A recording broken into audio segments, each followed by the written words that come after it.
Good morning, guys. At the hotel right behind me today, the Missouri Association of Rehabilitation Facilities, better known as MARF, will be hosting their first ever Disabilities Employment Summit. Hawley issued an investigative subpoena and says Google's cooperation is not optional, but a legal obligation. He identified 3 primary reasons for conducting the investigation. Good evening, guys. I'm outside Boone Hospital, where they have about 1,700 employees, and 50 of those were told today to go home, learning that they wouldn't have a job at the hospital any longer, where they have already sent 6 Missouri volunteers down to Texas to help with disaster relief. Those volunteers will be down there for the next 14 days, including 2 mandatory days off. I was at the rally today outside Claire McCaskill's office, where a group called Como for Progress gathered in support of her planning to vote no on the Graham-Cassidy bill. Good morning, guys. I'm live outside a pie shop, so I'd say, yeah, it is a pretty good morning. Basketball season starts in just a few hours, but the festivities got underway well early this afternoon when MU unveiled the statue of former head coach Norm Stewart.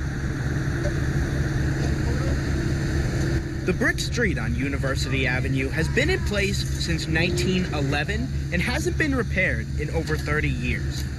Honestly, I usually avoid it. But its residents are not fans of the historic brick. Since they were originally laid down, the bricks have sat under a layer of rock and dirt, but the city is putting a layer of concrete under the bricks to make it a little smoother for drivers. John Kiley has lived on University Avenue for the last 2 years and thinks one of the worst parts about living on the street is dealing with the bricks. Especially if there's other people in the car, it sort of just bounces everyone around, and I definitely know people who have scraped the bottom of their cars because there's just bumps. Kiley has one idea to make his commute a little more enjoyable. Well, if they're going to put in new bricks, I think they should just pave the road, honestly. People have been calling for that for quite some time, but it's not that easy. In March of 2014, the city adopted the brick street policy to preserve the historic nature and beauty of the brick streets. Brent Gardner is a real estate agent in Columbia and worked with the city to write the policy.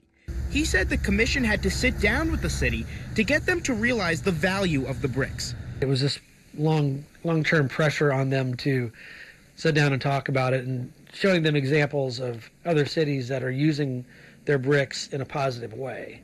Gardner no longer works with the commission, but is still known as the brick guy. I get contacted all the time, like, hey, the city just dug this up and tossed the bricks aside. And then I'll contact Public Works, and they'll say, no, we're going to pallet those, and we're going to do it right. We understand. We know what we're doing. For someone like Kiley who wants the street paved, Gardner would tell him about not only the economic impact, but the value of the street. So for now, the bricks will stay, but the city hopes everyone can begin to enjoy them. Jacob Seus, KOMU 8 News, Columbia. Usually if you have it, you've got it for life. Tree nut allergies have been on the rise in America and have been worse than ever. It says in 1997, only 0.2% of the country had the allergy. Now that number is up to a whole 1%. Food allergies as a whole have been increasing over the last 10 to 20 years, and no one really knows why. There are many different tree nuts, and the allergy is person-specific, but if you had it bad enough, you are prone to problems with other things like coconut oil and sesame seeds. Cross-contamination with these nuts makes it incredibly difficult to eat in restaurants. Nut-free bakeries are just not a thing. That's where Ann Meyer and Range Free Bakery come in. Her bakery makes food for kids with these type of allergies, especially tree nuts. Meyer has the allergy herself and knows it is nearly impossible for someone with this allergy to have a choice when eating out. There are still those that sneak in, oftentimes in dressings. It's not often that people with tree nut allergies don't have to worry about everything they put into their bodies, but Meyer didn't realize the effect it would have on the community. When I first opened, I didn't realize what it really meant for me. But she would soon find out. People would come in and I would have that first interaction with someone who'd never had the option before to just choose whatever they want out of the pastry case. And it became very emotional.